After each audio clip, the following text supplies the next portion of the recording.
Bismillahirrahmanirrahim. Assalamu alaikum my dear and wonderful viewers. Welcome back to my channel Food Magic with Nadia.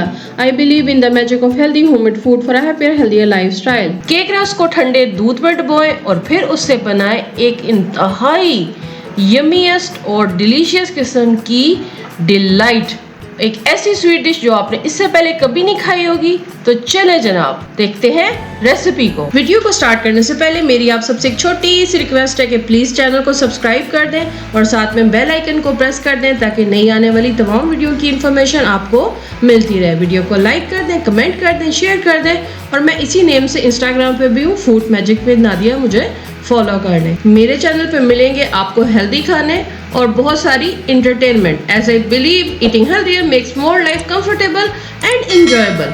So stay inspired, stay healthy.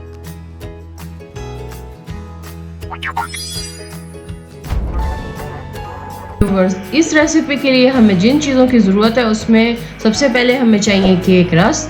जितने आप चाहते हैं, जितने आपको required है आप उतने यूज़ करेंगे। कस्टर्ड आप लेंगे किसी भी फ्लेवर का, मैंने यहाँ पे स्ट्रॉबेरी कस्टर्ड यूज़ किया है। आप चाहें तो जो फ्लेवर आपको अच्छा लगता है आप उसको अकॉर्डिंग टू बॉक्स इंस्ट्रक्शंस, यानी जैसे बॉक्स पे लिखा होता है कस्टर्ड को बनाने का तरीका, आप उसके अकॉर्डिंग उसको बना लें। उसके बाद आपने 2 कप लेने हैं ठंडे दूध के। इसके अलावा आपने व्हिप्ड क्रीम लेनी है किसी भी फ्लेवर की, एक पूरा पैकेट। उसके बाद स्ट्रॉबेरी जेली आपको 1 बॉक्स चाहिए, उसको आपने जमा लेना है। कस्टर्ड आपने बना के रख लेना है और बनाना इसमें हम एज अ फ्रूट डालेंगे।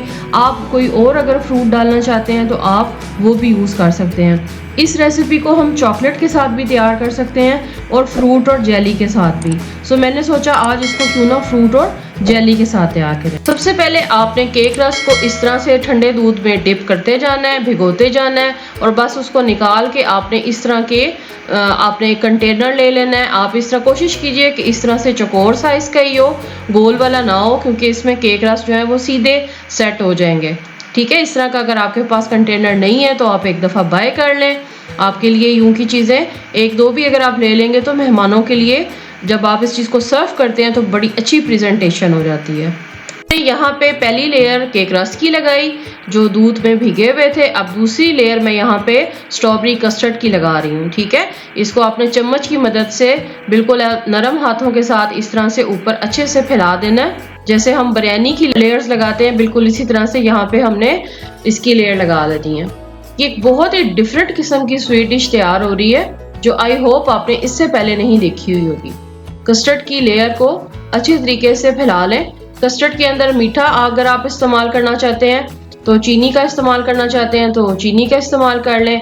अगर आप इसमें ब्राउन शुगर करना चाहते हैं तो ब्राउन शुगर कर लें। लेकिन मैं आपको ये रिकमेंड करूँगी कि मीठा इसमें कम से कम रखिएगा, क्योंकि केक रस भी मीठे होते हैं और जेली में भी मीठा होता है। और जो आप फ्रूट इस्तेमाल करते हैं, लाइक अगर हम केला इस्तेमाल करते हैं तो केले की भी अपनी मिठास होती है। तो फिर अगर हम मीठे को बैलेंस ना रखें तो फिर इस तरह से चीज़ का, स्वीट डिश का मज़ा नहीं आता। ठीक है, यानी आप अपने टेस्ट के अकॉर्डिंग यहाँ पे चीनी का इस्तेमाल करेंगे। अब यहाँ पे हम अच्छे तरीके से व्हिप्ड क्रीम को बीट कर लेंगे। आप हैंड बीटर भी इस्तेमाल कर सकते हैं और आप मशीन की मदद से भी कर सकते हैं। स्ट्रॉबेरी फ्लेवर मैंने डाला है यहाँ पे 1 पैकेट इसके अंदर व्हिप्ड क्रीम के अंदर और साथ में ये पूरा 1 पैकेट व्हिप्ड क्रीम का, और फिर इसको मैंने अच्छे से बीट कर लिया। जिस तरह का भी बीटर आपके पास अवेलेबल है बस आपने इसको उस वक्त तक बीट करना जब तक ये बिल्कुल थिक ना हो जाए, बिल्कुल एक क्रीम की शक्ल में ना तैयार हो जाए। जिस तरह से भी आपको इसका टेक्सचर नजर आ रहा है बस आपने इस तरह इस हद तक इसको बीट करना है और बस अब आपकी ये जो क्रीम है वो तैयार हो चुकी है। अब यहाँ पे हम तीसरी जो लेयर लगा रहे हैं वो केले की लगा रहे हैं। मैंने यहाँ पे केले के स्लाइस कर लिए, बनाना स्लाइस किए और बनाना स्लाइस को मैं इस तरह से लगा दूंगी कस्टर्ड के ऊपर। अगर आपको स्ट्रॉबेरी का फ्लेवर पसंद नहीं है तो आप किसी और फ्लेवर का कस्टर्ड भी इस्तेमाल कर सकते हैं। अब मैं यहाँ पे व्हिप्ड क्रीम की लेयर लगाऊंगी और जो सारी व्हिप्ड क्रीम है इसको अच्छे तरीके से मैं यहाँ पे फैला दूंगी। व्हिप्ड क्रीम आपको मार्केट में बिल्कुल बआसानी किसी भी अच्छे स्टोर से मिल जाती है। मेरे चैनल पे व्यूवर्स तो बहुत ज्यादा है और तकरीबन 2000 लोग मेरे चैनल को वॉच कर रहे हैं। तकरीबन 1 साल से बल्कि 1 साल से ज़्यादा हो गया है मुझे ये स्ट्रगल करते हुए कि मेरा चैनल सक्सेसफुल हो जाए। लेकिन आई डोंट नो कि मेरे चैनल को आप लोग वॉच तो करते हैं, लेकिन ना तो वीडियो को लाइक करते हैं और ना ही कोई कमेंट करते हैं, बस देखते हैं और बस फिर चले जाते हैं। तो मेरी आपसे ये रिक्वेस्ट है कि प्लीज़ चैनल को सब्सक्राइब कर दिया करें। आपकी एक छोटी सी कोशिश से, एक छोटे से एक्ट से मेरा फ़ायदा हो जाएगा और मुझे बहुत ज़्यादा मोटिवेशन मिल जाएगी, क्योंकि मेरे चैनल की सक्सेस आप लोग हैं।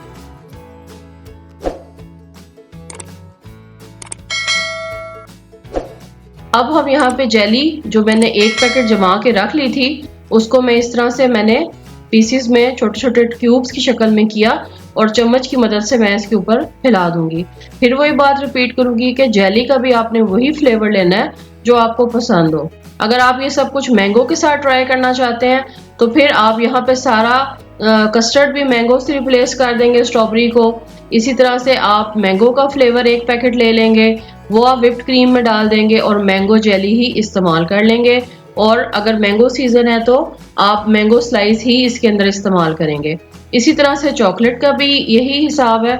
और इसी तरह से अगर आप किसी और फ्लेवर के साथ इसको बना रहे हैं, लाइक पाइनएप्पल के साथ बना रहे हैं या कोई और फ्लेवर अगर करना चाह रहे हैं, तो आप अपनी चॉइस के मुताबिक यहाँ पे उसको चेंज कर सकते हैं।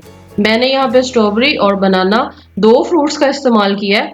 सो आप एक फ्रूट भी चाहे तो कर सकते हैं और एक से ज़्यादा फ्रूट भी चाहे तो कर सकते हैं। बस इस तरह से आपने जेली को अच्छे से फैला लेना है और बस इसको आपने ऊपर जो बनाना स्लाइस है वो रखने हैं और इसको आपने 1 घंटे के लिए इसको फ्रीज़र में रख देना है। और जनाब बेहतरीन किस्म की एक स्ट्रॉबेरी डिलाइट आपके सामने है। इसको स्ट्रॉबेरी डिलाइट, केक रस पुडिंग, जो भी आप नाम देना चाहें। और जनाब आप इसे ऐसा कोल्ड केक भी कह सकते हैं जो बगैर ओवन के तैयार हुआ है। जी तो व्यूअर्स, आई होप आपको मेरी रेसिपी अच्छी लगी होगी। ज़रूर बताइएगा ट्राई करके, कमेंट कीजिएगा मुझे, वीडियो को लाइक कर दें प्लीज़, चैनल को सब्सक्राइब करना बिल्कुल मत भूलिएगा। Thanks for watching, take care, bye.